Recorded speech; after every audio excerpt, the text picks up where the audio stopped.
মুরলী মানে তো বুঝলাম দাদা, হালকা করে ডিলেটা দিন, ডিলেটা দিলে সব আসবে, আপনি ওর মতো হালকাই রাখবেন। জানিতাই নিতাই এটাই রেখে দিন, গানের সময় এটাই থাক। হ্যাঁ ওইটাই, এটা রেখে দিন, ঘোরাঘুরি করে না।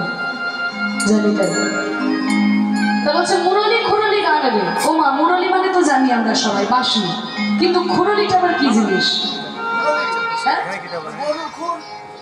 গরুর খুর, খুরটি কিছু তৈরি হয়েছে তাহলে না, ওইটা তো ব্যাপার। বৈষ্ণব পদাবলী ওই জন্য বুঝতে পারা যায় না, কি 500 বছর আগের ভাষা, কীর্তন শুনতে ওই জন্য ভালো লাগে না। তাহলে কি যে 500 বছর আগের ভাষা, কিছুই মাথা মুন্ড মাথায় ঢুকে না। তাহলে গরুর খুর খুর দিয়ে কিছু তৈরি হলো নাকি? না, মুরলী মানে বাঁশি, খুরলী মানে হচ্ছে শিঙা। দেখেছেন শিঙা? আরে এইরকম বড় বড় হয়, সামনের দিকে মুখটা দেখানো থাকে না, মেদিনীপুরে খুব দেখতে পাওয়া যায়। দেখবেন এইরকম বড়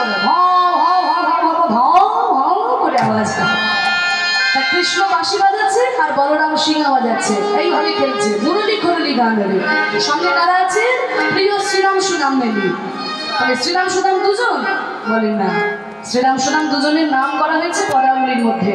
সবার তো আর নাম করা যাবে না, দুজনের নাম করা হয়েছে।